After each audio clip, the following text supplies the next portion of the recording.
Coba deh, pernah nggak sih kita berhenti sejenak dan mikirin soal listrik? Sesuatu yang nggak kelihatan, tapi bisa nyalain lampu kita, ngecas HP kita, dan intinya ngejalanin seluruh dunia modern kita. Listrik itu ada di mana-mana, tapi jujur aja seringkali terasa misterius. Nah, dalam beberapa menit ke depan, kita bakal kupas tuntas misteri itu bareng-bareng. Nah, ini dia pertanyaan utamanya. Gimana ceritanya sesuatu yang nggak bisa kita lihat, sentuh, atau cium malah punya kekuatan yang luar biasa? Tantangannya yaitu mencoba memahami sesuatu yang abstrak. Tapi tenang aja, kita punya cara jitu nih biar semuanya jadi gampang dimengerti. Dan ternyata kuncinya itu ada di sesuatu yang kita semua tahu banget, air yang ngalir di dalam pipa. Nggak percaya? Yuk kita coba bedah analogi ini. Jadi gini, bayangin aja, listrik itu kayak air yang ngalir di pipa. Dengan ngebayangin gimana air bergerak, kita bisa bangun semacam gambaran di kepala kita yang bikin konsep-konsep kelistrikan jadi gampang banget dipahami. Coba lihat deh, di satu sisi ada sirkuit listrik yang kelihatannya ribet kan? Nah, di sisi lain ada sistem pipa air biasa. Kelihatannya beda jauh, tapi percaya deh, prinsip kerja keduanya itu mirip banget.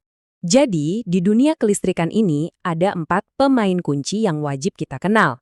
Kita bakal kenalan sama mereka satu-satu dan pastinya analogi air tadi bakal jadi pemandu kita. Oke, pemain pertama kita, muatan listrik. Anggap aja ini tuh airnya. Bener-bener zat dasarnya yang bakal ngalir.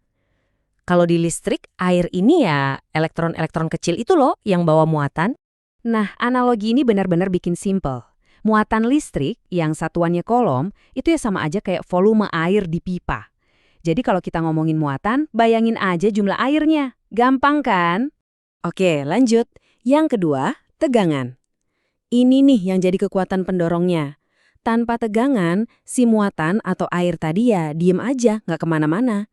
Tegangan itu tekanan yang maksa dia buat gerak. Jadi, tegangan yang lebih tinggi, satuannya volt ya, itu ibaratnya pompa air yang lebih kuat. Makin kencang pompanya, ya makin gede juga tekanannya buat dorong air lewat pipa. Pemain ketiga adalah arus. Oke, kita udah punya airnya, yaitu muatan, dan tekanannya, yaitu tegangan. Nah, arus itu seberapa deras alirannya.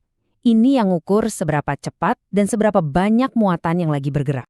Satuannya itu ampere, atau biasa kita sebut am. Jadi, gampangnya, arus tinggi itu kayak sungai yang ngalirnya deras banget. Kalau arusnya rendah, ya kayak air netes pelan-pelan. Intinya, ini soal seberapa banyak muatan yang lewat tiap detik. Dan yang terakhir, ada hambatan. Dari namanya aja udah jelas ya, ini tuh segala sesuatu yang nahan atau ngelambatin aliran. Nah, ini nih gambaran yang pas banget. Pipa yang sempit atau mampet itu kan hambatannya tinggi. Dia bikin air jadi susah ngalir, biarpun tekanannya sama. Hambatan ini diukurnya pakai ohm. Oke, kita udah kenalan nih sama 4 pemain utama kita. Sekarang, kita lihat gimana mereka semua ini saling berhubungan. Nah, disinilah serunya, di mana kita bisa lihat hubungan sebab akibatnya. Hubungan yang pertama, ini logis banget. Kalau kita gedein kekuatan pompa, artinya nambahin tegangan, otomatis airnya ngalir lebih kencang kan? Nah, itu artinya arusnya juga jadi lebih besar. Hubungan kedua juga sama masuk akalnya. Coba bayangin kita jepit pipanya atau kita bikin lebih sempit, itu kan berarti nambahin hambatan. Aliran airnya pasti melambat biarpun tekanan pompanya nggak berubah. Arusnya jadi lebih kecil deh. Oke, sekarang kita udah punya bekalnya nih. Yuk kita pakai pengetahuan ini buat mecahin satu teka-teki klasik soal listrik yang mungkin sering kamu pikirin. Pernah lihat kan burung nangkring santai di kabel listrik tegangan tinggi? Kenapa dia nggak kesetrum ya? Padahal kabel itu kan tegangannya tinggi banget, tekanannya gede banget. Kenapa air listriknya nggak ngalir lewat badan si burung? Nah, kuncinya ada di sini. Ingat ya, supaya arus bisa mengalir, harus ada perbedaan tekanan atau tegangan dari satu titik ke titik lain. Jadi, yang penting itu bukan sekedar tekanannya tinggi, tapi harus ada perbedaannya. Air aja ngalir dari tempat tinggi ke rendah kan? Dan disinilah jawabannya. Kedua kaki burung itu kan nempel di kabel yang sama. Artinya apa? Artinya, kedua kakinya ada di level tekanan atau tegangan yang sama persis. Nggak ada beda potensial sama sekali di antara kedua kakinya. Nah, itu dia momen ahanya. Karena nggak ada perbedaan tegangan di badan burung, ya nggak ada alasan juga buat arusnya ngalir lewat situ. Listrik itu pinter, dia bakal milih jalan yang hambatannya paling kecil, yaitu ya di kabel itu sendiri. Nggak ada aliran, ya nggak ada setrum. Aman!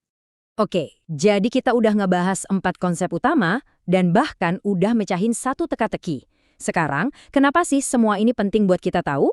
Intinya, coba inget ini aja. Tegangan itu dorongannya, arus itu alirannya. Hambatan itu yang bikin sempit atau yang jepit. Dan muatan itu ya zat yang ngalir itu sendiri. 4 hal ini, sesimpel itu, jadi fondasi semua alat elektronik yang kita pakai tiap hari. Mulai dari smartphone di kantong kamu sampai superkomputer canggih, semuanya itu jalan pakai prinsip yang barusan kita bahas. Ini jadi bikin kita mikir, kalau 4 aturan simple ini bisa ngebangun seluruh dunia digital kita, kira-kira apa ya yang bakal kita ciptain selanjutnya dengan bekal pemahaman ini?